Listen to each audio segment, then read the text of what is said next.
Alright, welcome to the developer commentary of Re-Invigorated by me and Team Sven. Hello, Team Sven. Hello?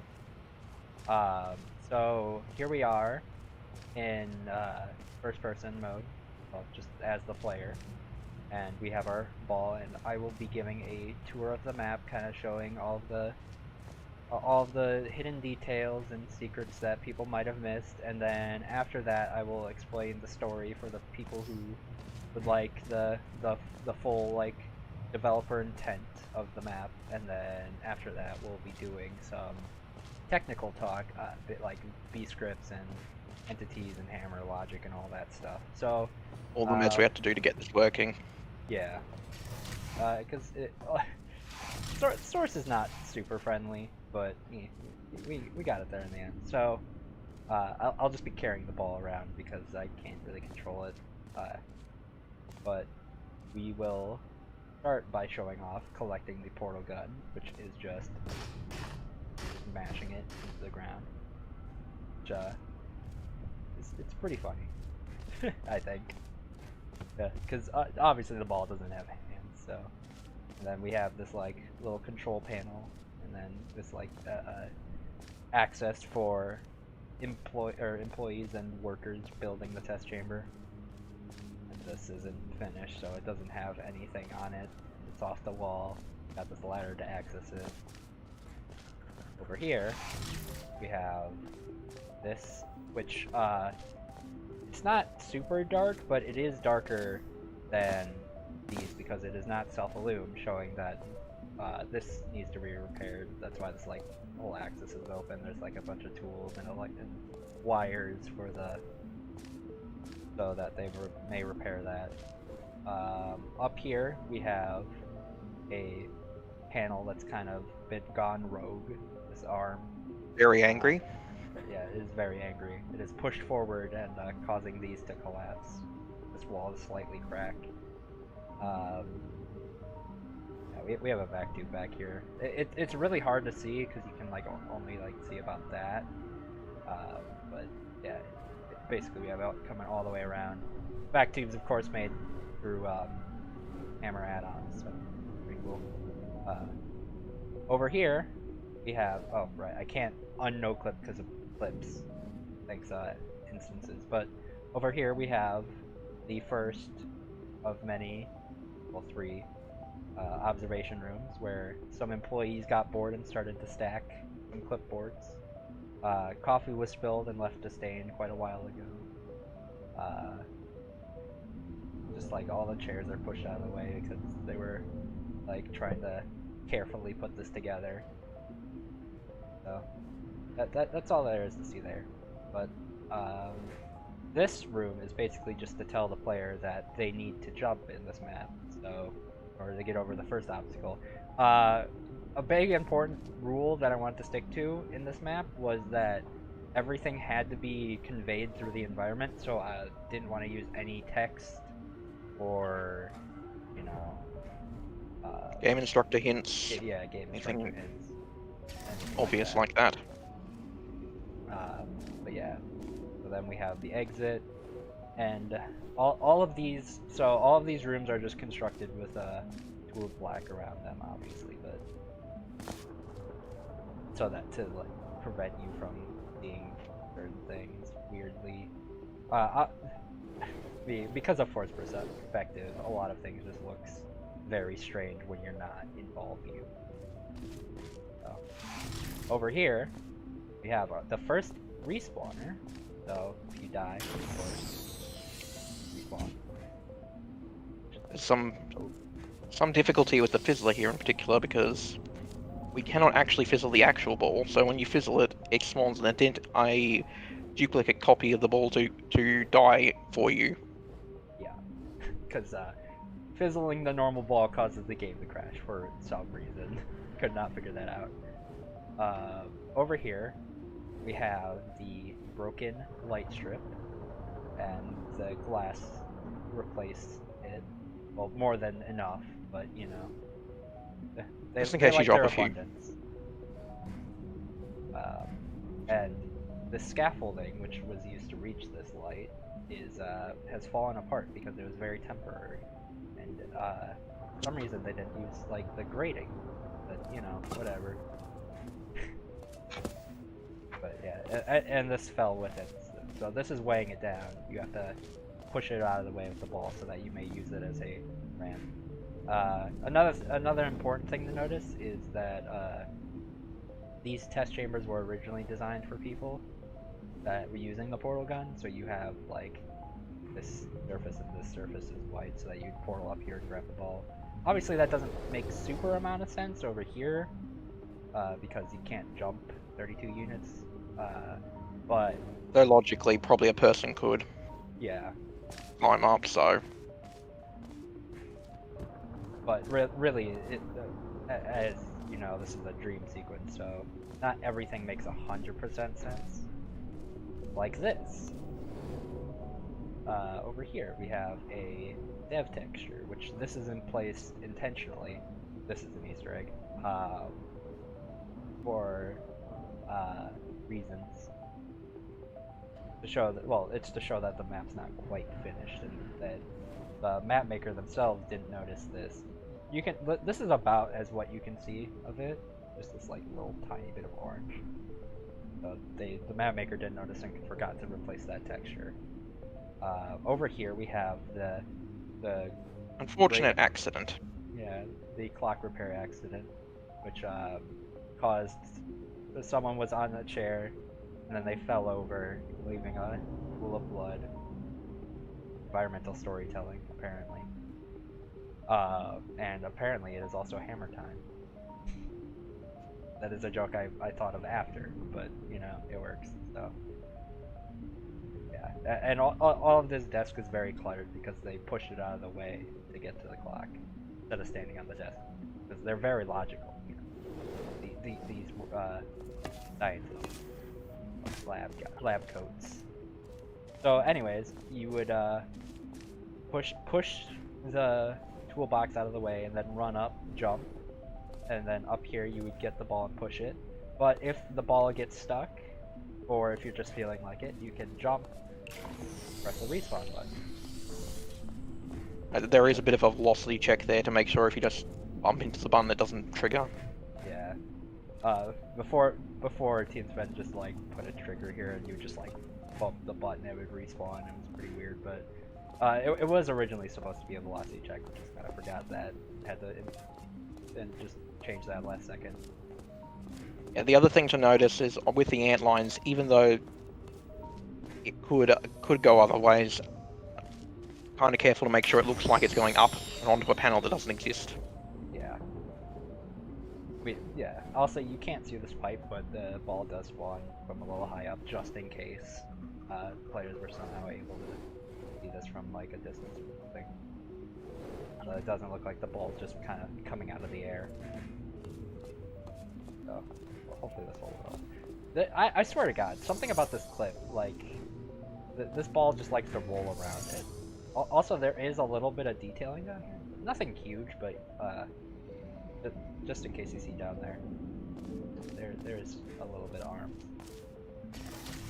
All right, into this last chamber, we have quite a lot. This is probably where a lot of the detailing is. So we have this panel that is not properly installed yet. The scaffold, they have to bring it up to the scaffolding and put it in place.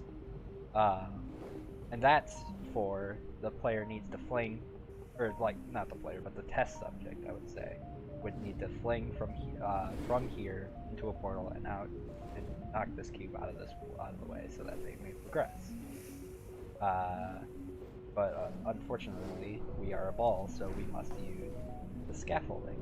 And apparently, this part was pretty hard for a lot of people, and there is also a lot of trapping situations on this that, even in the workshop version, have not been fixed, and I do not think I will fix them.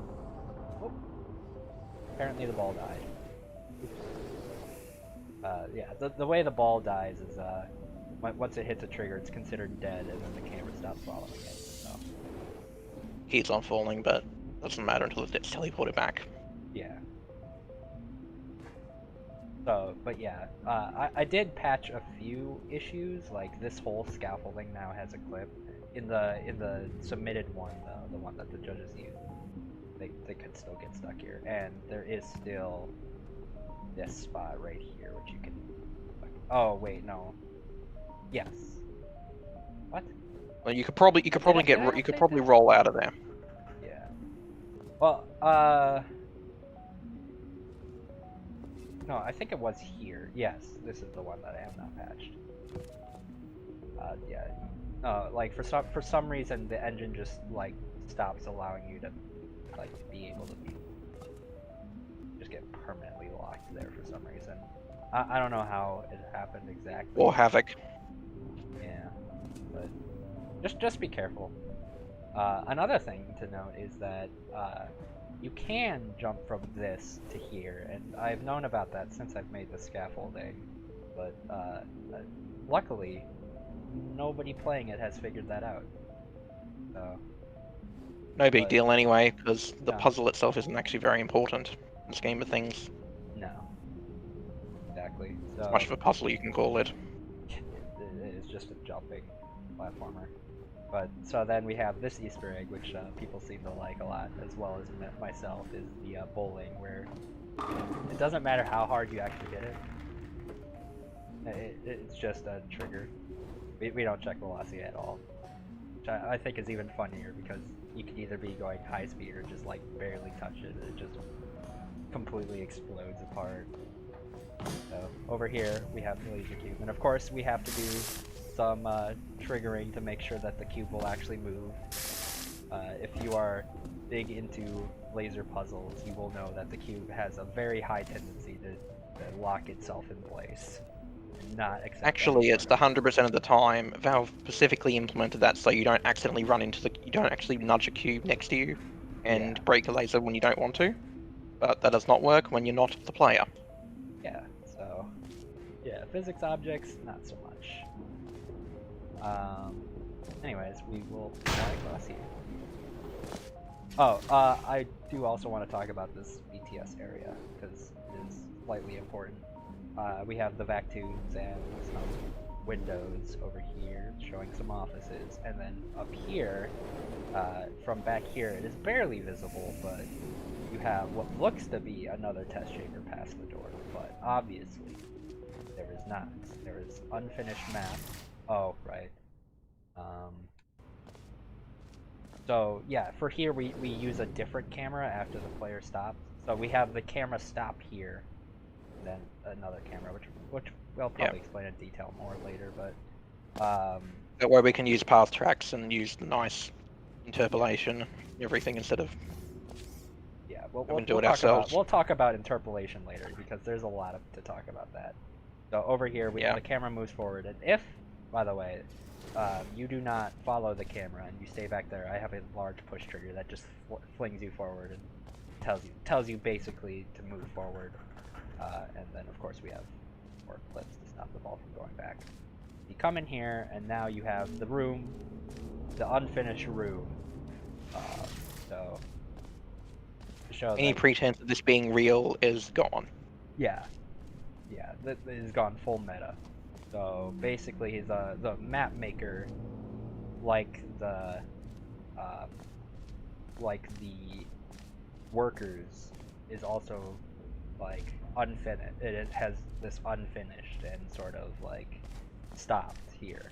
So this is like the metaphorical like wall to surpass in mapping. So we have to break the wall, move on to a new area.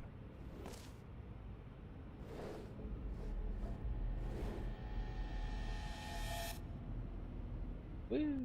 And now I gotta go find where we are. Way over here. There's no reason it's this far out. Because I didn't have this all built, I didn't know how large it would be, so I just kind of gave myself enough room. Yep. One fun thing to notice is the skybox changing in the background. Yes, that is pretty important. So for this part, obviously, whatever you play is repeated later on. I'm not gonna play anything. We also have these fading out so that oh right, because it doesn't actually catapult if you're holding it. But so yeah, now we have the skybox with my beautiful clouds that you can never actually see because of the forced perspective, but they are there. They're not super well made, but it is the first skybox I've ever handmade. So. Handmade, as in I painted it in Blender. As you do. As I do. So yeah, so here now we have the drum, the kick drum. The other one was the snare drum. This is the kick drum. Oh, I dropped the ball. Let me go. And now you have the option to either mute or unmute certain beats of the song. Of course, nothing. It's all just personal preference. There is no difference other than the song that's played at the end. So then, after you move on to this stage, the grass is green.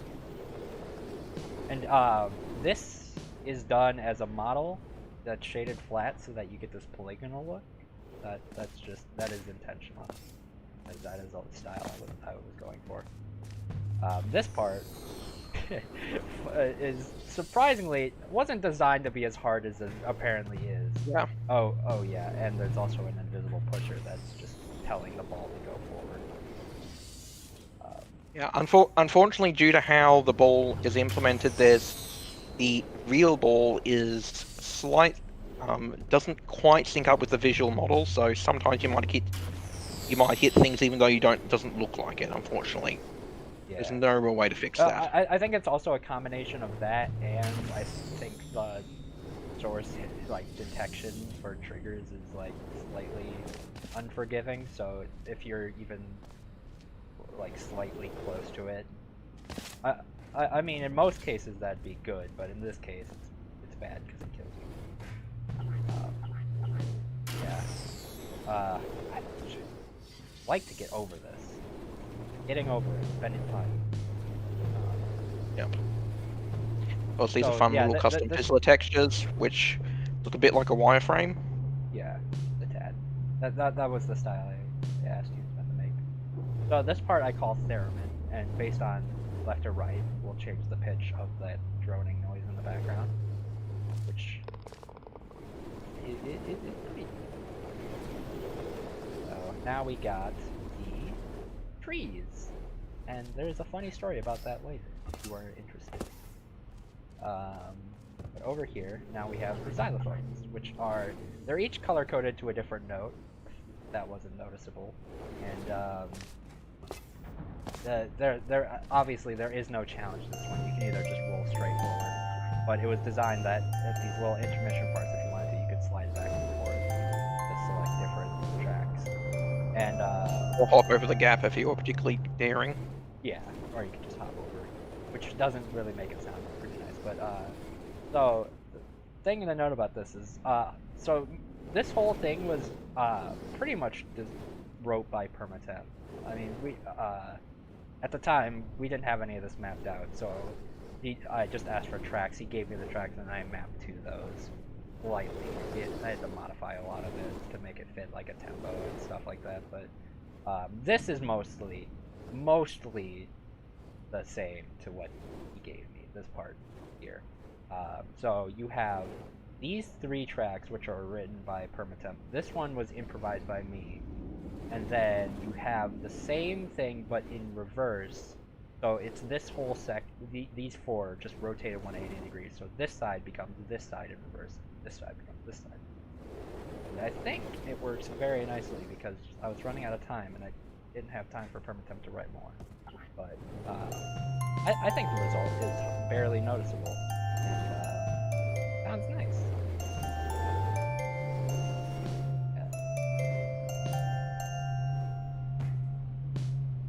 Yeah, as big as the focus on the music was, the quality of it wasn't as so much of a focus on it. Because like, I mean, we're dealing with source and source physics, so we can only make it as reliable as source is, which is not that reliable when it comes to physics. So, you know, we tried our best to make it sound good, and I think it's decent. It's not anything to write home about, but it's unique. So at the end we have our statues of info player starts as they are, but they're just statues of people holding a ball. And this doesn't have any sort of story significance. I just thought this would look nice.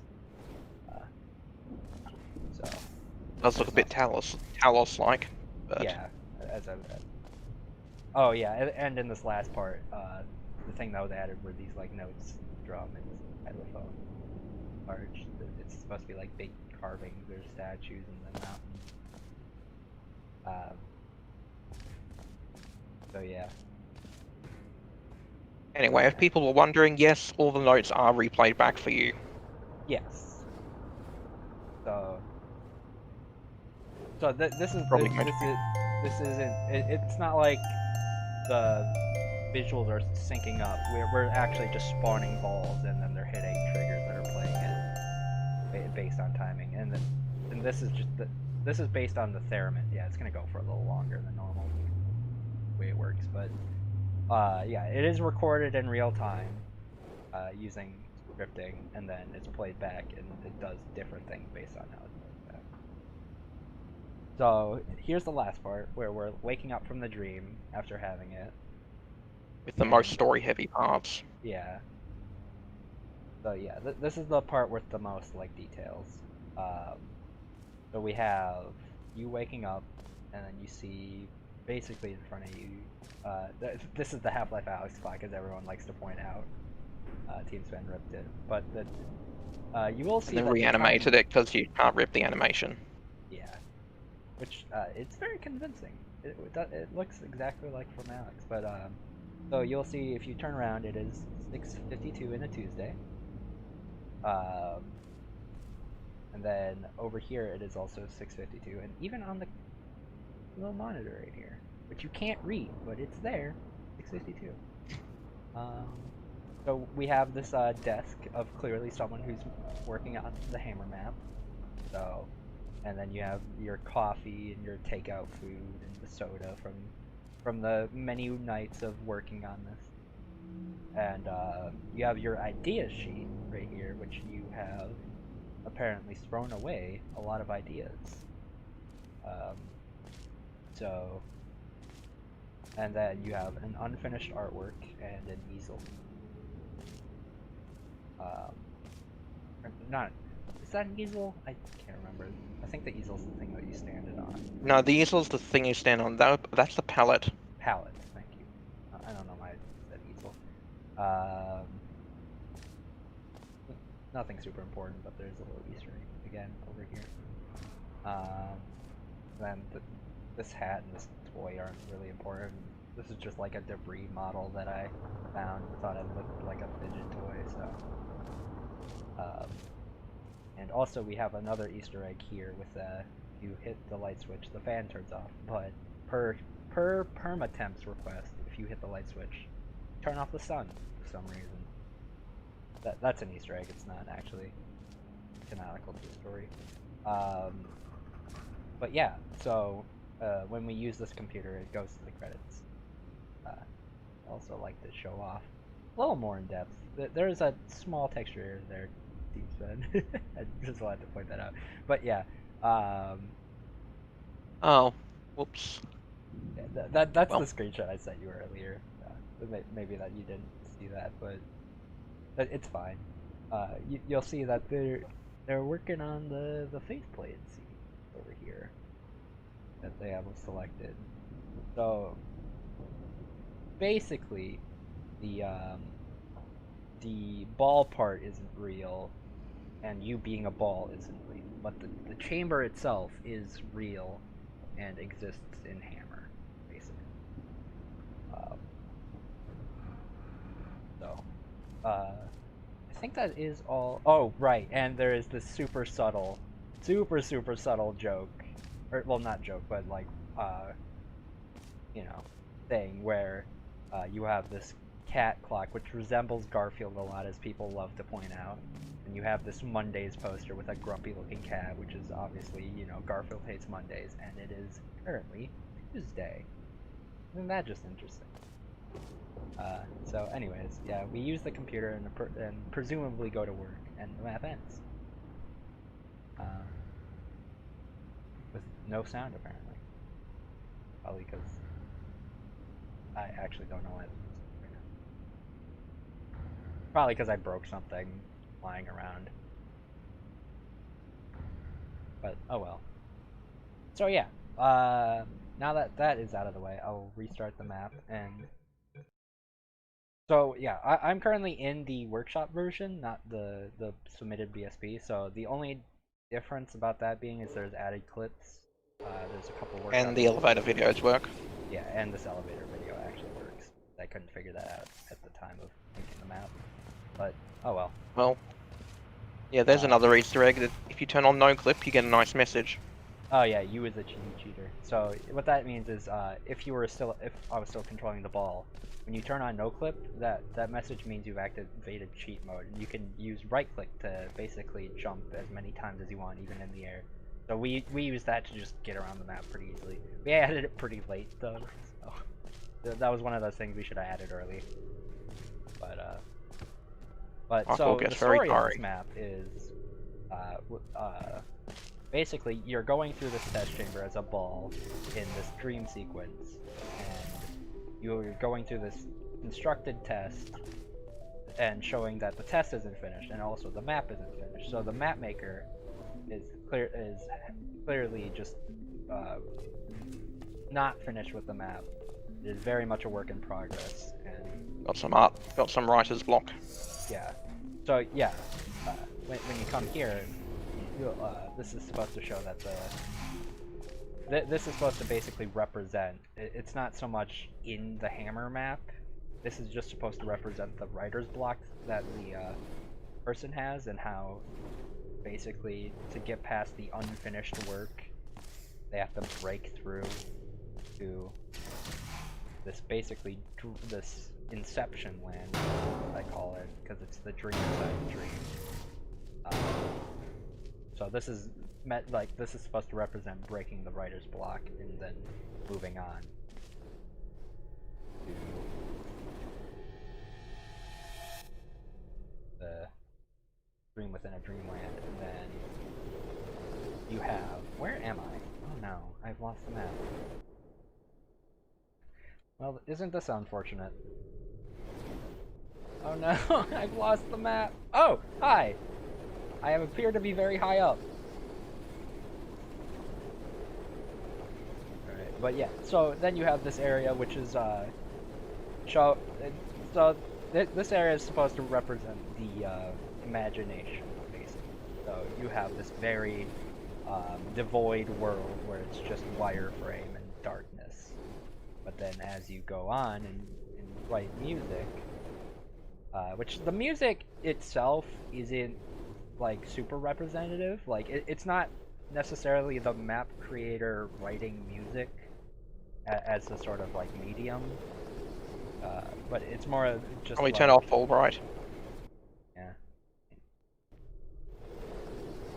But it's just kind of represent getting that inspiration back, and you know, maybe trying some other outlets to kind of refresh your mind, and sometimes that can be like dreaming or trying other things, being creative in other fields, or you know, just sort of coming up with inspiration on the spot.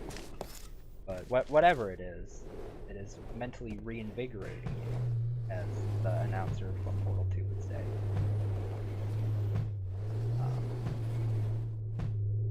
And then at the end, you sort of reflect on what you experience, and like the song, you as a person experience it differently than others. So others might go about like writer's block differently than you. That sort of represents that, I think.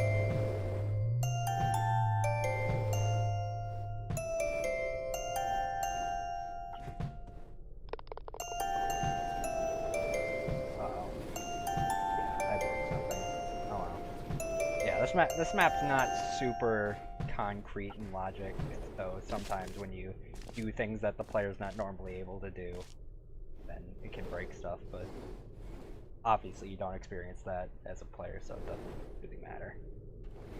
Especially when you're no clipping around, it doesn't work very well.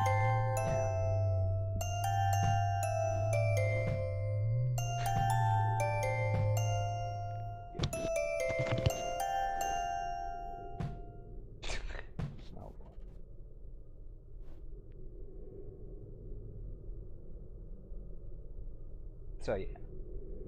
So yeah, at the scene, we basically it's just the writer waking up after being refreshed and reinvigorated, and having the inspiration to continue mapping. And that Monday joke was clearly to show. It was put there to show like you've moved past the worst of it. Now you're about to continue on. And then most of this is other stuff is just like to represent the sort of days where you go developing, you so for me, most of the time I'll have like cups and stuff where I'll clean it up later, but like when I'm sort of in the mood for mapping, I'll usually like when I'm hungry, I'll go grab something, bring it here, and then leave it there, and then go grab something like when I'm hungry again. But I usually don't clean up after myself until after I'm done, like with whatever project I am working on, or whenever I have time.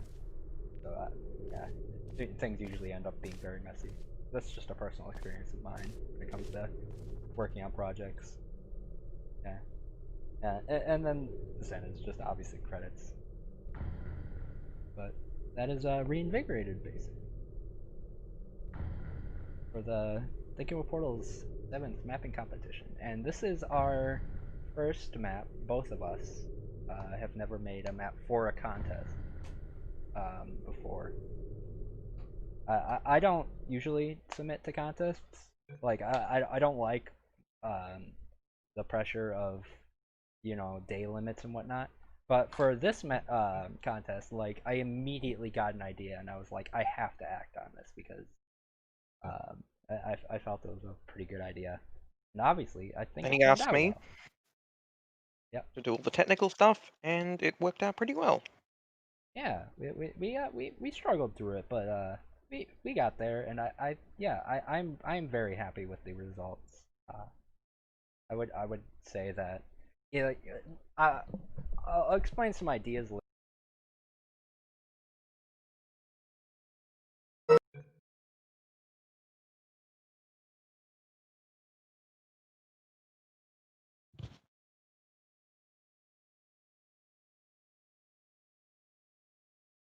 Right, audio engine cut out there. Um, anyways, so yeah, we had some idea, or we had some ideas that we never really got to, but overall we got the core concept of it pretty flushed out and kind of polished, which was that's the important part, right? So I shall switch over to oh yeah Yeah, cut out. Stop recording, I'm not sure. no I'll just transition over, fine. So yeah, over here we have the Hammer viewport. So this is what the map looks like in Hammer. So we actually do have a couple of different new maps. They're probably all broken now because of all the instances, but this was the first map that I made. Obviously, it's heavily modified, just have junk lying around at the time of testing. And you can see instances are missing. But basically, once I didn't need this map anymore, like once we had the mechanics uh, figured out, I just started a new map and worked from there. But Wonder if you have a copy of my zoo yes, map that I was working on. do have, but it's probably an older version. Still, was the Balcom, new Balcom. Yes. Probably the oldest version you had, actually. Yeah, this was even before respawning was implemented. Dang. But yeah, Yeah. so basically, I my idea was, what if the player was a ball and they could make music? That was the baseline idea of my map, and at first it didn't even have a story. So that's why I was concerned and even said on Think of a Portal that this idea might not even work for the competition.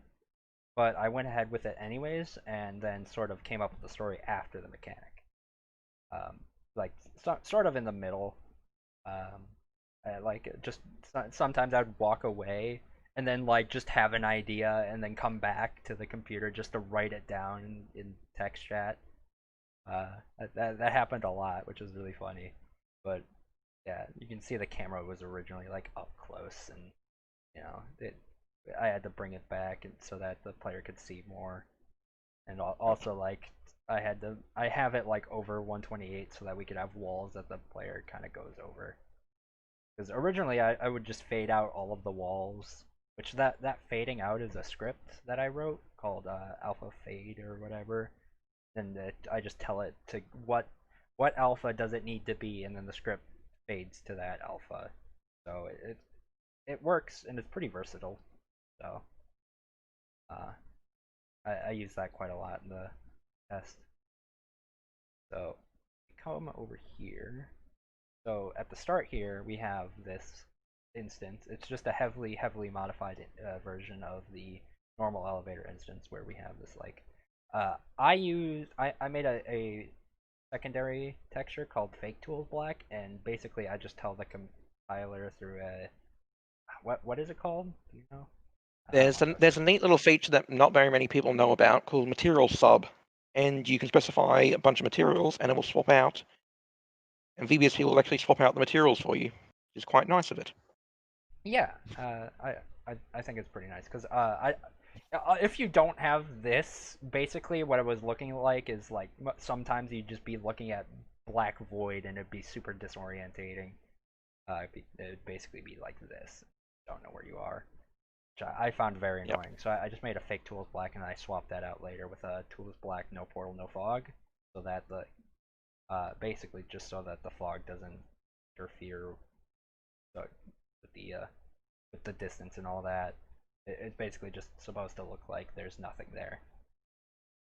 So, and Here originally, we have hmm? here's also one of the fading walls. Yeah, this is one of the fading walls. It is just literally just a big tools black brush. The alpha fade nut sync function.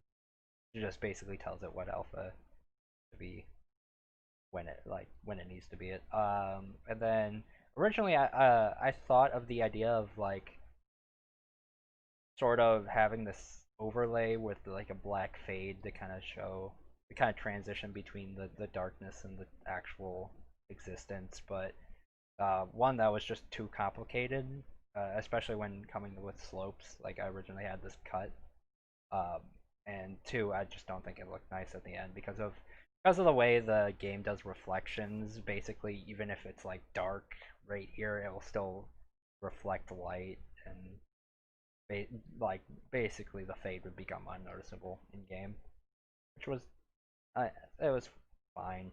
I think the way it looks now is good. Yeah, and you'll see like all of these. We have these corners fade away because otherwise the camera would basically clip with this a little bit. If you're over here, and a lot of these chambers are designed to be very boxed in, like very boxy, so that the camera doesn't have a hard time, uh, basically hitting things. It makes it very easy for us to have the player go around. I did implement some special behavior for the elevator, but other than Yeah, that, it doesn't have much smarts. yeah, we have a trigger here. Which, oh yeah, so soundscapes, because we're not players, I have a trigger multiple that is telling all of the soundscapes to deactivate, and then we have soundscapes where the player is over here, which just turn on. And basically, that's just that's the replacement for soundscapes. So yeah, all of the soundscapes on the map are basically placed right next to the player. But yeah, so yeah, we have the thing that TeamSpend added so that the basically the Yeah, when ball will, or the camera will avoid going through the elevator. Originally, the elevator just faded out the entire thing, and that still is kind of true. So we instead of the entire thing, it's just like the frame, the glass will fade out as the camera passes yeah, through. but the complicated model looked really, really bad when you transition to translucent, and you could just and it lost all its sorting ability, so it looked really everything was on top of each other and looked really bad. So Yeah. Here so we we went have over top. here we have the first velocity check. We just use Oh wait, this is the resetting for so the trace line for the ball actually cannot trace anything that's not world brushing. So like funk detail or just non like normal world brush. All of this is funk detail, which I don't really have a reason why. I just made the map funk detail so that you won't have like thousands of biz leads. It's probably a bad, but uh, it's a small map and it's just for a competition, so uh, that sort of wasn't my priority at the time. It just sort of stuck with that. But Yeah. so So anyway, in VScript you get this nice little function called trace line, which lets you detect. You specify 2 points, and it tells you how far along that point there's a collision. But unfortunately, Valve hard-coded it to only detect certain surfaces, so only world brushes, prop statics, and fizz boxes for some reason. yeah, So it's yeah, quite annoying.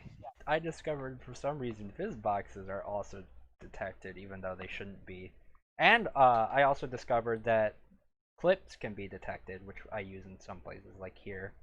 So even though the ball goes right through the clip, it detects it as floor. So if you could like jump while the elevator was going up, you would be able to like basically jump as many times you want when you're inside the clip. But that doesn't happen.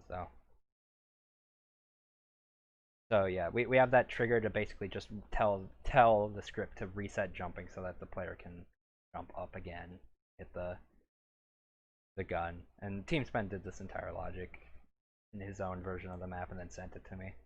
But yeah, we have this Yep. like test velocity, which just tells it if it's going faster than 100, then run it, smash. So yeah, not much different here, I don't think. Not Over much interesting here. Yeah. So yeah, here's the fizzler. So we actually have the actual fizzler and then another trigger after it, which is telling the ball script to fizzle. Yeah. So the ball is filtered so it cannot actually be fizzled. And Yeah. then when you do touch that, we teleport the real ball away to the respawn location, and spawn in a new ball, spawn in a new fake ball with the same velocity applied to it, which will then promptly fizzle, Yeah. giving And you about the same effect. yeah. And a weird thing about that is so we have both the fizzler which will normally fizzle the ball, but we have the edge case protection where for some reason if the ball doesn't get fizzled, we just use a dissolver on it, and apparently like there's no way to have it where it'll do the same effect as the normal fizzler, where basically it still has gravity. That's the only difference, and it just falls, and it looks very strange. But hopefully you don't really see that. That's just in case. Yeah, it should never happen, but it could. Mhm.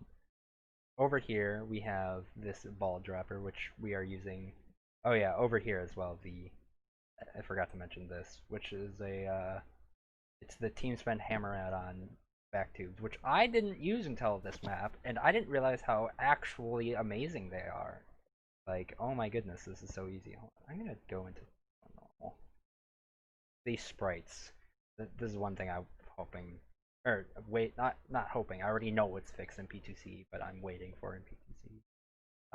But yeah, so I mean, it is really just these four entities for the entire vacuum. And then over here we have that is the credits over here. Here, yeah. Oh, here, here is all the entities that we used. So yeah, these are the VacTube models, and This is basically telling the the compiler what models to use, and then we have the weight, which is basically just how often they're used. And originally, and it's still in the BSP that we submitted, there was a soccer ball from Counter-Strike: A Global Offense that I just put in there as a joke. It had a very low weight, but unfortunately, that model, like some of the textures, like skins for that, were really big for some reason. So it ended up like that was one of the things contributing to it being over the workshop limit. So I just decided it's too small, too unnoticeable anyways. Like it was pretty small in the vac tube, so it's hard to see. And you don't really get a very clear look of the vac tubes anyways at any point. Like up close, like obviously you have these ones, but they're still pretty far away. Um, so I deleted that, the workshop version. Oh, and this is a 64, which doesn't normally exist. I just cut the 128 one in half in Blender, which I actually want to go back and or go not back, but go in at some point and make more VacTube models, like actually make sure that these look proper and whatnot. Because I think the VacTube models just need more variations. It's very limited in what shapes you can do, unfortunately. Um, yeah. So we have a ball spawner up here, which tells the whenever it's fizzled and the ball is getting refreshed, it spawns up here and then comes down. Which you can either I'm not gonna explain all of the details, but if you ever use the post compiler, which I highly recommend you do, um, you can do stuff like this with the VacTube. Pretty nice, very versatile and easy to set up. Um, yeah, and the I would reason there are welcome two, suggestions for new stuff to add to it, if it's possible. yeah. So we have two weighted cubes. We have the one which is originally placed, and then this one which is basically placed here to tell the dropper, to tell this dropper in the post compiler which ball to use. Or for the like basically the cube type. This is the setting the cube type and all that. And so for this ball, after it fizzles for the first time, it tells the dropper to start working. And then this will basically just tell. So this is the trigger, this test velocity, and then this tells the button to press. So you can press this normally in game as well as a player, and it works as well as that. Yeah, it is just a normal prop button entity. So we tell it to dissolve the original sphere, then to um, tell the dropper to either drop or fizzle the next cube. You might also notice the clip around the outside to try and prevent the ball from getting stuck in the wall on the floor. Yes. Oh yes. I have clips placed all around the map so that the ball, when it bumps into the wall, to prevent it from getting permanently trapped there from the ball. Even though you, if that does, like, in the off chance that the ball does get stuck someplace really bad, you can go and press the button. I think some people didn't figure out you could press the button though. Over here we have the plank, which is a Funk Fizzbox. There is a Funk Clip V physics to so that when the map spawns, it doesn't instantly like start going backwards and like push this and do weird things. But yeah, this is a Funk Fizzbox with a Fizz hinge, and like this is the actual physics so that the ball can detect jumping on it, and then this is just a model as visual. And then I also have a clip under this to prevent the ball from getting trapped there. As soon as I move this over with solids mode would make a difference. Over here, this is just a model that I made with a custom glass. So originally, it was just using the same. It was just the basically like the light strip, but it was just only the bump map. And what I didn't realize is basically that meant it just only warped what was behind it, and the model itself was not visible. So I had to tint it a lot to make it basically a visible pane of glass. And then I just stacked it a couple of times. I think it looks nice. Over here we have the monkey Easter egg, which for some reason, well, I made this in like 5 minutes for I made it so that I think it was Ace. Yeah, Ace wanted to put the was putting things in their lawn room for the player to mess around with, so that they weren't like bored for as long as it took for the portal to open. So I suggested just a monkey model, and I made this in like 5 minutes. Due to that, if you like go into wireframe mode, you'll see that it's very unoptimized. It's hilariously bad. But it's only used twice, and it fits the limit, so I'm all good with that. Um, not yeah, but nothing else special happening here. Moving on, we have this room, which again, not super. Yeah, there's a dev texture in the piston platform. Oh yes, I forgot to mention that. There is this dev texture, which is very hidden. It's very hard to see. It's easier with like a brighter screen brightness, but like otherwise, uh, pretty much everyone will miss this. I pretty much expected that. It's another one of those things to hint at the story, but um, yeah. Over here we got some more detailing.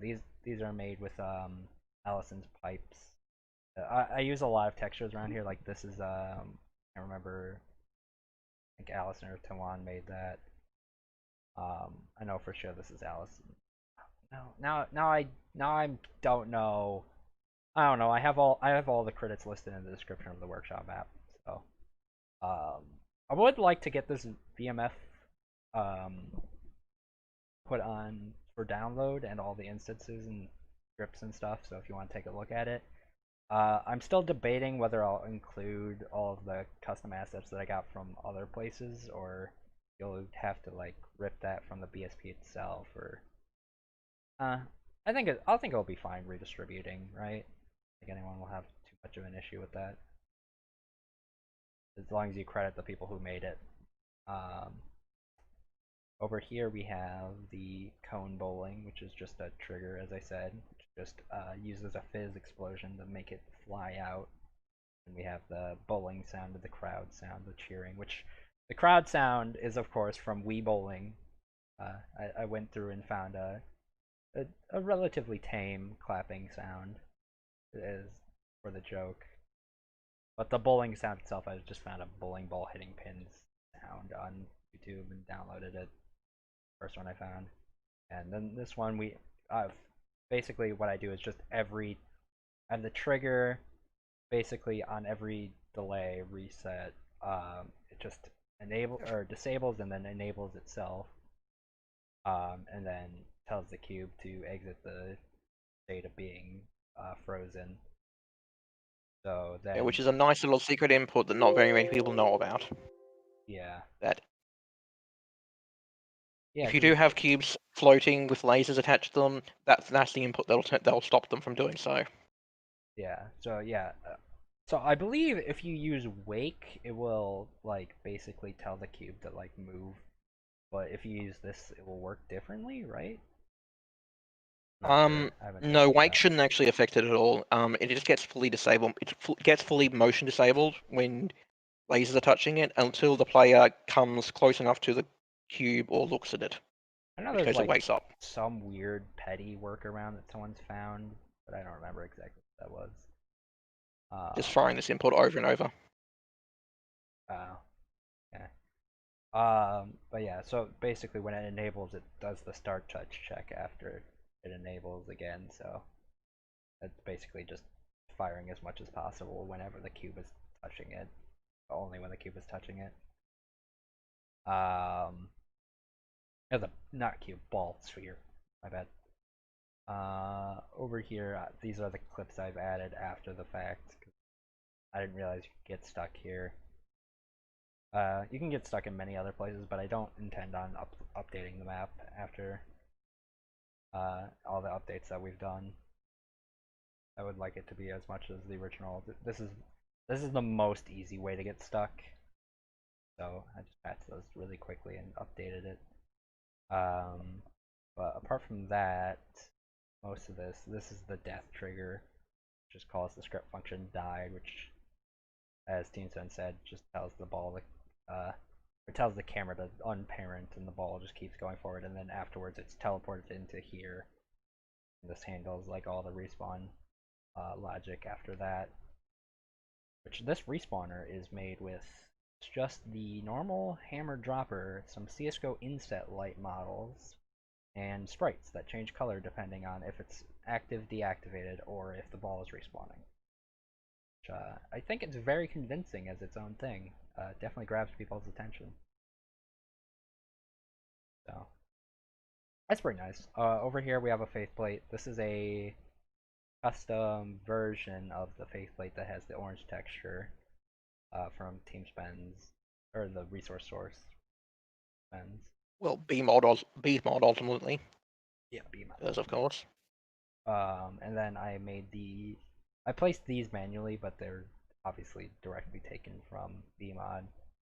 But yeah, I added these indicators manually, and I did add a little frame because I thought that'd be a little nicer, but I don't know if it was noticeable.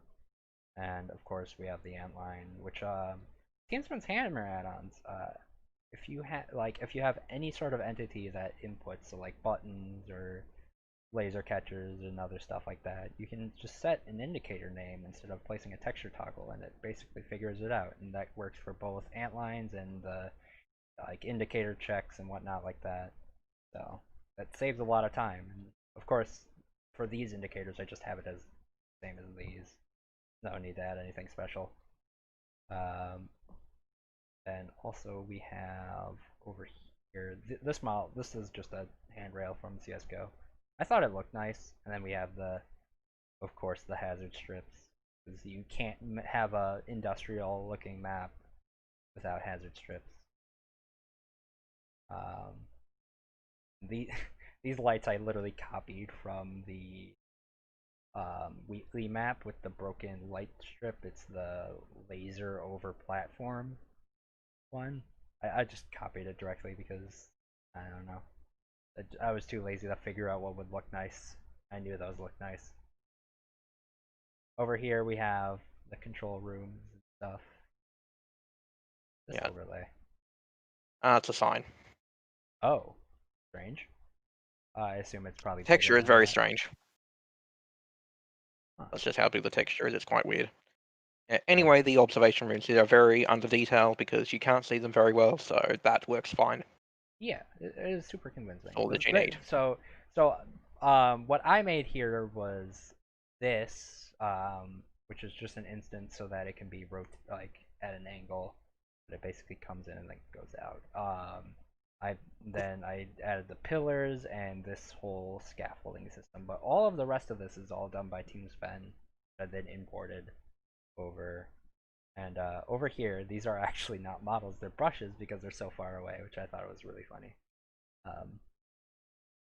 Can't tell yeah, the difference. Yeah, cannot and brushes are cheaper. Exactly. And then we have some like or I guess just machinery. I was pointing this out. How are they supposed to get to the machinery to work on it? Strange. They don't. This is very important computer machinery. You can't have lowly employees touching it. Exactly. And then you have some sort of elevator here. Yep. If you're a person, you might be able to escape. No, thank you. Not today. Yeah. All right. So yeah, and then here's the fake test chamber box. Just a box.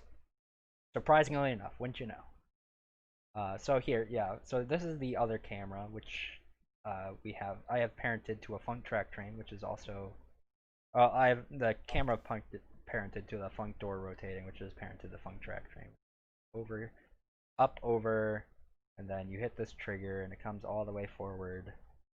And then once it hits this trigger, it tells the funk rotating to rotate, so that so basically the camera does like that motion, comes to the door, and then goes up once again to kind of realign itself with the wall. Sort of it's just supposed to be like a cinematic pan of like I wanted this to be the reveal of the big wall, the big like intimidating wall. And I have three lights here. So this is the bright one, which is placed directly on the door because I wanted to like have a big spotlight on the door.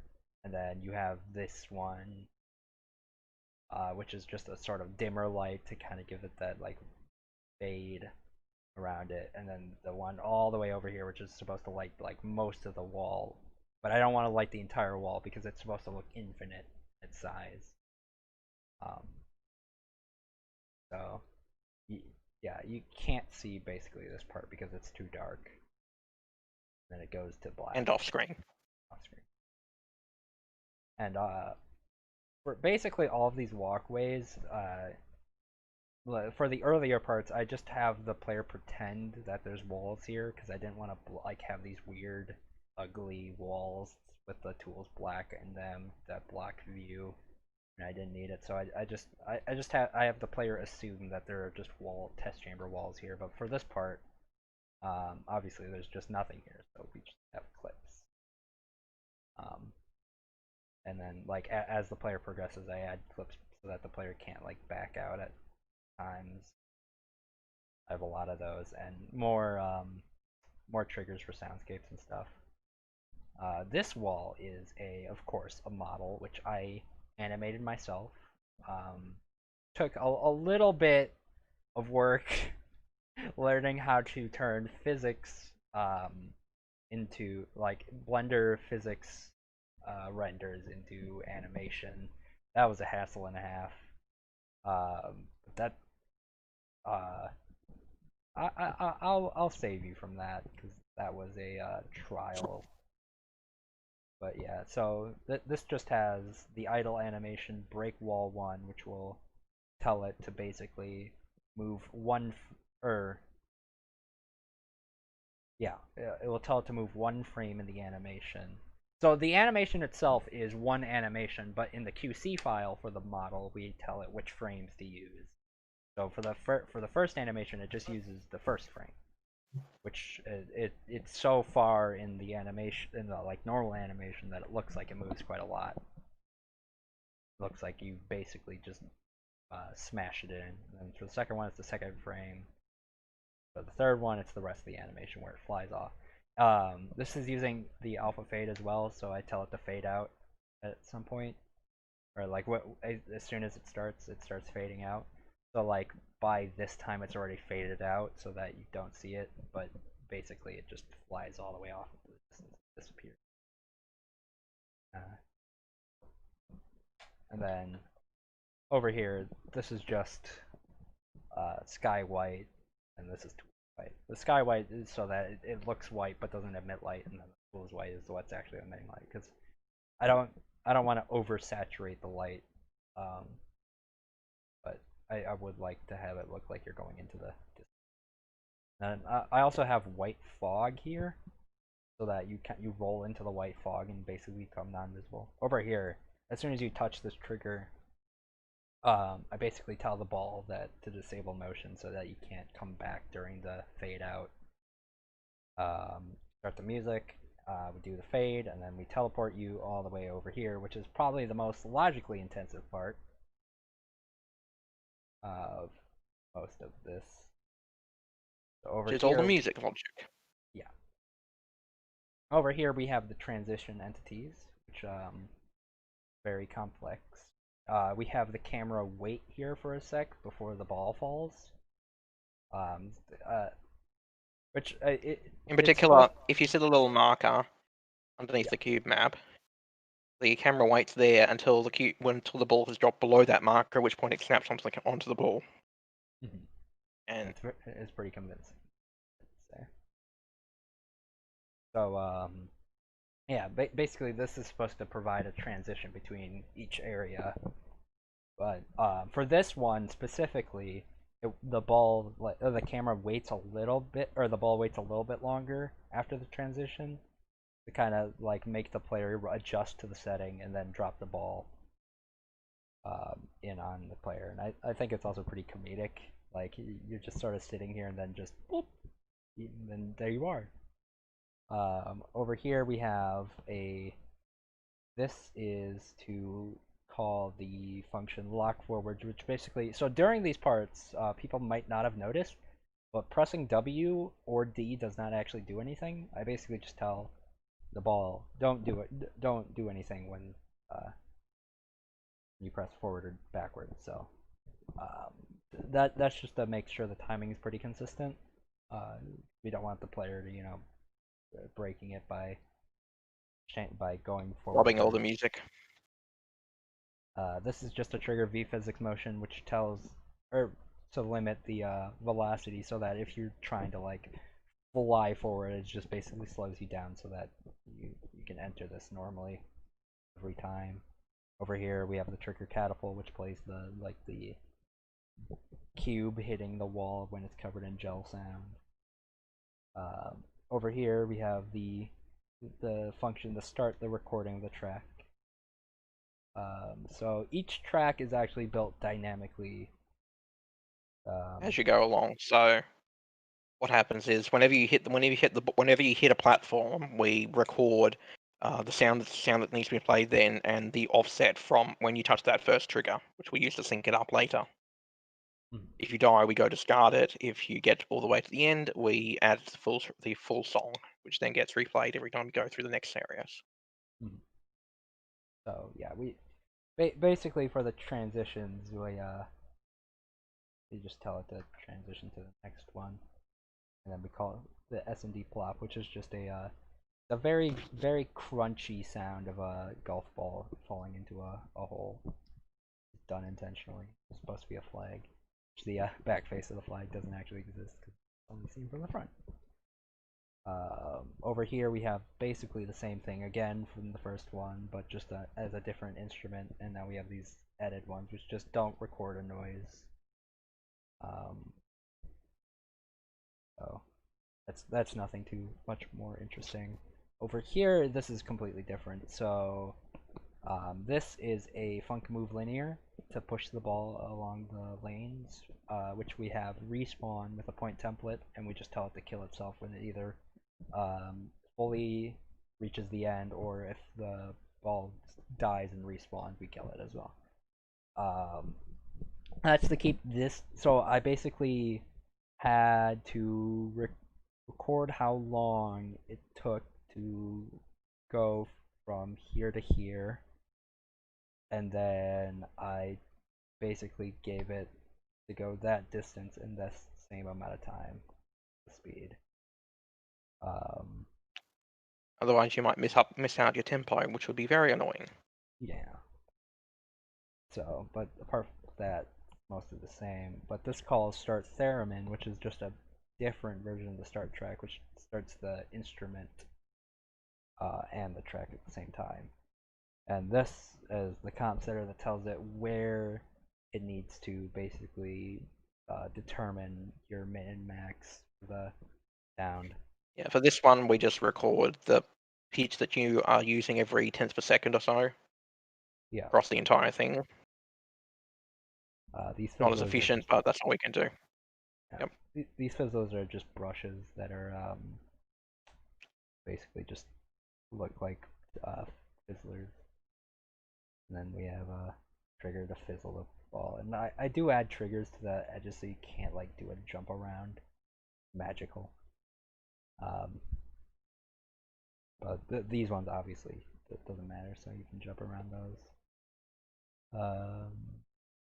Over here we have this section I designed so that like you can't just do only one pitch the entire time. So you go through here to here, here, then you can go through here. But then you're forced basically I made it so that it's impossible to go around this. You have to keep your momentum this way in order to make it, and then come back.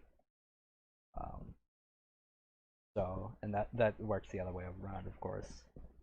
So that way you have some sort of variation in the pitch, and that it's noticeable. Otherwise, I know some people would have just gone through this basically in one, like, because it's really hard to hit like this nicely. Which is mostly sort of just my fault for not timing everything pretty well, but and yeah, I kind of do wish I made these like slightly smaller. I mean, like originally, I believe it was like up to here, the trigger, and then I shortened it. Like the visual of it was here, but the trigger was like here, and then I moved them both in even more to be the same. So like the room I'm giving you is more than what was originally even possible. Like what was originally there and was still possible. So this was supposed to be the forgiving version of it, and apparently I didn't make it forgiving enough. Which is funny. Um, Yep. so The this unfortunate thing trigger, with physics is you have way too much inertia. yeah. Um, this is the trigger multiple, which just tells the theremin to stop working, or stop working, yes, but stop Stop playing. recording and fade Yeah, out. yeah, and then this basically tells it to save again. Same thing over here with the trigger push, but instead we have xylophones, which are all playing sounds provided from by Permatemp. Um, the drum sound, I believe, I got from a free online library. The theremin was something I made in Audacity using a sawtooth and also some wah-wah effect, I believe it's called. In Audacity? Yes, that's real. Um, and I think some vibrato. But yeah, that was basically all improvised. And then I basically in here I just the pitch ranges from 16 to 32 in hammer, which default is 100 and the max is 255. Um, so the original sound is very high pitched and sounded kind of grainy. So I thought the lower pitches sound very nice. Here we have um, basically Permatemp provided as many notes as needed for the song. So for each one of these, we're just calling the notes as you roll over them, and then the notes itself is disabled so that you can't like somehow double hit it. Um, but like if it is possible to hit two notes at the same time if you're like transitioning somehow. I tried to stop that a little bit. I don't know if it's still super possible, but like, no, yeah, I remember how it happens. If you land like here, you'll hit both of these at the same time. Which I mean, it's not too big of a deal. I don't think there's ever two of the same note played after each other, so yeah, you'll never like spawn two spheres at the finale at the same place. And then that records. So yeah, here is the finale, which we have all of these models and stuff. Again, another transition, and then we have this start up, but then come down, so that this lighting is lit correctly. At this part, as soon as you touch this like middle, I disable all um, of the thrusters on the ball. Just basically kill them so that you can't move. And then I have trigger pushes that push you into the middle. And then at the top here, as soon as it reaches the top, I disable the ball's motion entirely. And then I also have a clip to stop the ball from like flying out if the trigger pushes do some weird stuff. Over here we have, these are the theremin sort of visual indicators where they'll go out and in depending on the pitch. And it's Yeah. supposed to be like spotlights. The theremin has to be delayed a bit because actually to account for the fact that the balls take some time to spawn and drop in. Otherwise, it wouldn't be synchronized up properly. Yeah, and these basically work the exact same way as the recording of it works, where it just plays the sound. Damn Valve developer wiki. I hate that. Anyways, yeah, it records, it plays the sound the same way it records the sound. Where as soon as it drops and hits the trigger, it plays the sound. We have that all lined up. All of these have to be at the same level so that they all play the same. Um, it does have the functionality to have multiple of the same instrument. It'll just choose a random Yeah. instrument, but I never really needed that, so we didn't. If end you up do using manage it. to hit two instruments at the same time, they're actually Debris physics objects that will just pass through each other Yeah, and do nothing. We should probably uh, talk about how the ball actually works. yeah, we'll do that after all of this. So here I have a trigger remove that just removes the debris as soon as it falls down this far. So we don't have like a cluttered mess on the skybox floor. Over here, actually, I'll talk about the skybox next. So over here we have the skybox, which is actually, so here's the skybox camera, and you'll notice that there's no models, which is because the other skybox up here. But so this terrain is a model in Blender. It has no physics. It's just a big plane with a bunch of displacement, like noise from a cloud texture generated by Blender. So this first one's a wireframe that's colored blue, but so to look like it's the same color as uh, models look in Blender, the wireframe. Uh, so that's very intentional. And then under that we have just a black skinned one, so that when the skybox texture is swapped out with the skybox swapper, um, it doesn't look like the wireframe is hollow. So then, but so this is a little bit of a cursed mapping moment where we're swapping basically the skybox camera, which is not normally something that people do. Normally they just have a singular skybox, but I found a method where if you Well, take I found the method. it was a team collaborative effort, team spend. True, true enough. Well, in any case, You if said you what was theoretically possible, and then I confirmed it basically. Yep. In any case, what happens is if normally you can only have one sky camera, but if you and you can't move it around. But if you spawn a second one in with a point template, and then kill the first one in that order specifically, you can't kill it first. It will swap over, and then But you have a new template. an important thing to note, you can have multiple sky cameras in a level too. I don't know which one I would choose, but um, an important thing to note is if you kill a sky camera when there's no other sky camera, the game just crashes. Fair enough, but yeah, if you so we spawn it in, and then like a fraction of a second later, we spawn in another one, or we kill the other ones to tell it to switch over.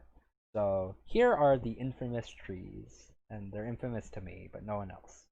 But yeah, so these originally were made with a hair particle in Blender. So I made one model, and then I used the hair particle to duplicate it along the plane of the terrain. So then I basically told that to subdivide and then add some more displacement for variation, and then I combine or triangulated that, but then I never optimized that, so it ended up with 18,000 tries, and it ended up being like one of the biggest files, or it was like the last of the biggest files in the Blender. The other biggest, like the biggest files, were the uncompressed textures because I didn't compress any of my textures when I made them, which was a big uh-oh. But I compressed them for the workshop version. Um, so, but yeah, this was like the last of the big things when you searched up like file size um, in the project file. So basically, I went through it manually, selected like I first started by deleting trees I didn't need, that couldn't be viewed, and some other trees that just were clipping with certain trees and stuff like that. And like I could even delete more, like most of this side can't be seen, if at all, and like behind you can't be seen at all. But I mean, so what I did was I selected every leaf, like clump, individual, like so I did this one by one. I selected the leaf clump and then convex hold it so that it would like basically mesh it to be only the convex of the entire selection. And then I did that for the stump as well. And I basically did that for every tree to basically only the required vertexes were used, so that any other detailing was basically just completely smoothed out. And then I told that, and then the I don't remember, like unsubdivided, basically, to smooth it out even more and remove faces that kind of remove that detailing. if I switch to texture shaded polygons, you'll see like yeah, everything's very, very flat. All the shading is flat intentionally, so that's why this can't be a displacement because displacements don't like flat shading. They like to smooth things out. Um, this was the drum model, but just with a gray texture and scaled up in the QC. These were just note models that I made, and this was just a xylophone that I made in Blender. And all of these I have, so all of my polygonal looking models all have cloud noise displacement, so that every polygon is slightly shaded different to really emphasize that yeah, like to really emphasize that sort of like polygonal look in it. So like normally this would all be flat shaded, very flat, but I just gave it all of that distortion to kind of bring out that sort of roughness to it. I did that to pretty much every model that I made for this. Um, yeah, and then over here we have this, which is just the 2D skybox texture, which doesn't normally like that. Apparently, there's no 2D skybox texture in Portal 2, but it works completely fine. It still exists, like the functionality exists in the engine. Just for some reason, the tool texture is gone. Just weird. I guess they never needed to use it, so they just didn't include it. Fair enough. Um, most of this is just models. I instead of having the door itself cast shadows, I have a block light which does a little bit of better shadow work with the closet here. This is just a big model going longer than the closet. I have a Who Farted mug here, but can't be seen at any angle. This is door model frames. This is a Funk Fizz box that the player used so that the player doesn't like eat. So like with if it was like a funk button, the player would use on this closet and it would activate this light switch. But hopefully with the Funk Fizz Also box, means it it's will. non-solid. Yeah. Hopefully with the Funk Fizz box, it doesn't do that. This is a Funk door. Triggers the endgame relay. And this is just a model that I ripped from the game, and TeamSpen had helped basically get this all aspect ratioed correctly to the monitor size. So it is the correct resolution for this monitor. There's a little bit of effort put into the detailing. Like originally, like as you can see, it says Maps Conclan in mine, but on it just says yeah, it just says Mixer. Come on, tell me. Okay, yeah, we're all good. Just making sure I'm using the correct view in OBS. I've never used the transition tool, um, transition between scenes before, but Yes. that would have been In upsetting fact, if I was using the wrong preview. Anyways, so yeah, of course, this resolution has absolutely no relevance to any real resolution whatsoever. It's a completely strange ratio. yeah, Makes no sense whatsoever. just, of course, like with CS:GO, they just kind of guessed. I'm assuming. Here's the cat clock, which the teams mentioned he just ripped straight from Alex. It has an export model button apparently, and then he animated it manually to do the TikTok animation, which it just goes back and forth and then loops. It is pretty simple animation, but works very well. We've got a lamp, some decals, some outlet decals. The player speed mod, which everyone used to suppress the jumping and the ducking.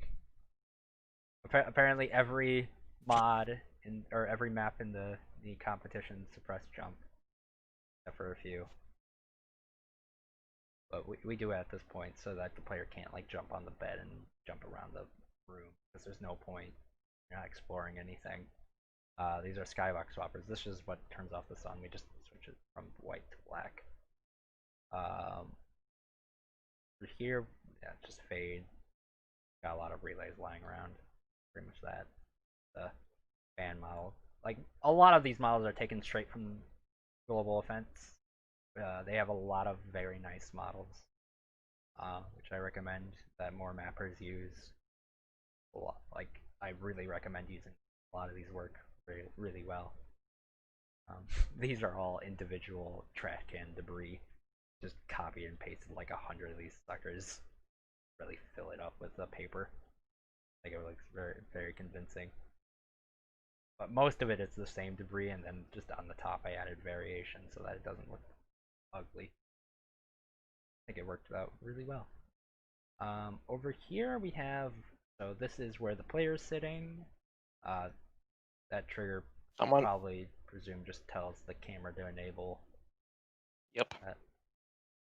There's a microphone here. I don't know if we ever use that point.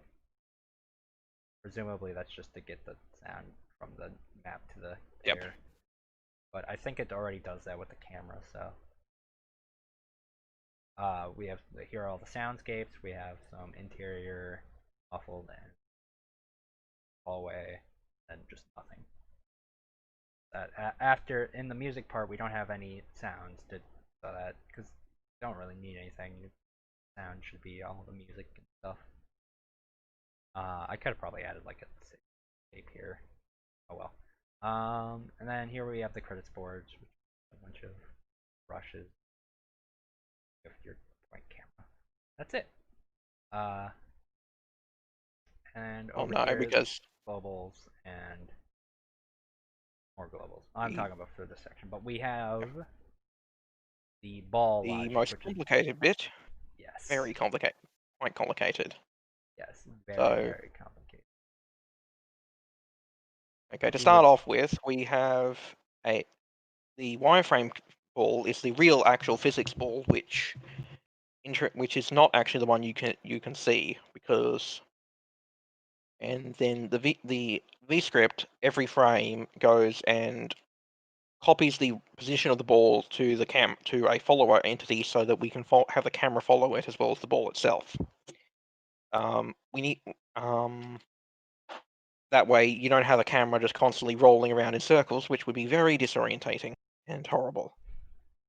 The downside of that does mean that it does have a slightly slower frame rate, so the real ball is actually moving ahead of the visual ball the whole time. The visual ball is different so that it actually stays put on your screen. It doesn't flicker around, which would be even more disorientating than the real ball sliding around. It might actually be good to if you go into the actual game and show that. oh yes, hold on. Map.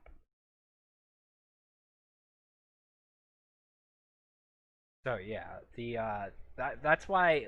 So some people were like confused why it looks like there's motion blur. It's just how the game handles teleporting the camera around. If you go into host timescale as well, Yeah.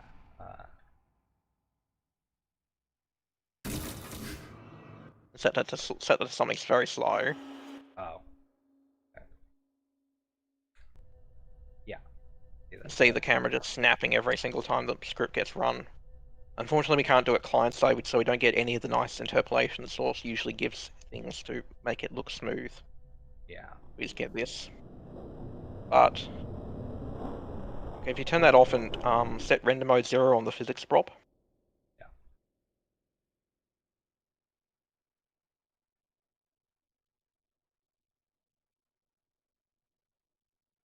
Render mode 0.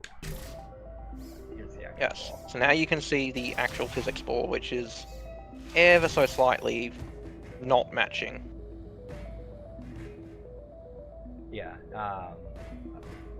So, but yeah, that's what causes this like weird jittery effect around the screen. Like, And also so in the theremin section, it does mean that sometimes when you're moving that fast, sometimes the ball goes slightly ahead of where you actually are, so it looks like you made it around the fizzler, but you didn't. yeah. Yeah. That'll happen. But so the way we're doing movement is with the um Fizz Is thrusters, thrusters. which in hammer add-ons are unfortunately invisible accidentally. So, but that's not really super important. Over here we have the camera, which is at an angle. That And to the right are the two different kinds of fake balls. There's one fake ball for the ending scene, and there's the other one which is spawned in to take your place whenever you die from Fizzlers.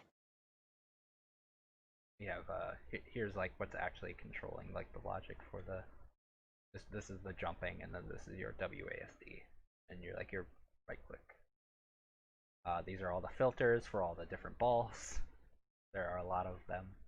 We have a math counter for this is tracking your if you're holding left or right. Um, like keep your no, I remember. Yes, one of these is left and right, one of these is up and down because of how the game UI does x-axis and y-axis. So this Yeah. is to basically when we're spawning or like respawning the ball, we're disabling you changing the fizz thrusters, and then when you're respawning as well. But we, to prevent you from basically needing to repress a direction that you're holding during that process, we're recording it to these math counters, and then which are only being the numbers in these are only being applied when these are active. This is active. So that basically just prevents you from like holding forward, and then like when you respawn, you're still going forward. Stuff like that. Fortunately, there's no way to get a entity parameter into VScript, so we could just do it through that. So we have to use Yeah, this annoying math counter thing. yeah. And the VScripts whole are reason we're doing that is so that theoretically this would support controllers, except that doesn't quite work, but yeah it game should. game UI game UI does not really function how it's designed to apparently. Well, Don't really know why it doesn't work. Over here we have some comp pack. This is just telling the packer what it needs to pack. I have the tools. Like for some reason, when I didn't pack the tools, the texture swapper just swapped it out. But like, I don't know why it wasn't using the no portal no fog that's provided from the game. So I have no idea what was with that. This is very strange. So I packed both textures and it works fine now. And then here's the sound script, which very fun dealing with that for the workshop. yep. Trying to get that to A number of hours trying to figure out what was happening. it was It's like you have to pre-cache all the WAVs manually, then make it sound entry version 2, then do all the command stuff to get it to swap over. yeah. So yeah, all the sounds in the sound script need to be version entry 2 for some reason. And then we have to do the flush and then the audio update to make it work, which took us a while to figure that out, unfortunately, because it seems it changed like the way it for some reason it just works differently on this map slightly. It turns out that every time I've tried to pack something before, it was always a music, so it already had sound entry version 2, so it just happened to work. Yeah. Yep. So apparently that was super important. I do not know why. Could not tell you. Um, just more global entities. I think that's about it. Apart from this monstrosity, which is it's just a v physics motion, which just tells the ball because we can't actually parent a v physics motion to the ball and have it work. Um, for some reason, I don't know exactly why. Like you can have moving v physics motions. Like I have that in a Portal 1 map for gravity. That worked You fine. can't parent it to the ball because children don't collide with their parents. Yeah, as all children do. uh, so yeah, we just have a massive thing which encompasses the entire map and more. And don't you hate when you as a child don't collide with your parent? Sorry. Anyways, yeah, that's about it. I don't think we need anything logically. I mean, there's all the scripting back end, but that's a little too boring, I think, and a Yep. little too much to talk about in a video. If you want to look at that yourself, eventually we'll provide it. Hopefully there'll be a link in the description to that. Um, if not, oh well. It wasn't too. Let us know if there's anything in particular that's strange or interesting to you would like to know about. Yeah, I'm sure. I'm sure TeamSpam would love to. Yeah. Oh my God. This is the fade-in animation, but for some has this weird texture. Love that. There's so many Source things that are like that, where they just didn't. They updated a model, or they reused a texture for a different model, but then updated the other model and the texture with it. But then you just have this broken model from before. Just In doesn't this have case, any I think it's texture. actually just so that it can just reuse a text that's already like In the being game. used in the map, so it's not doesn't waste anything. Yeah. Yep, yep, yep, yep. But that's about it. So, thank you for listening. I hope any of this was at all relevant or informative, and I hope you had fun playing the map. We spent quite a lot of time, 10 days, non-stop, basically. Very fun to build. Very fun, yeah. Much sleep lost, but I think it was definitely worth it. I had fun doing it. Apart from the sound script, that part was absolutely not fun. I hate you, Valve. Please fix your game. Um, but yeah. Goodbye.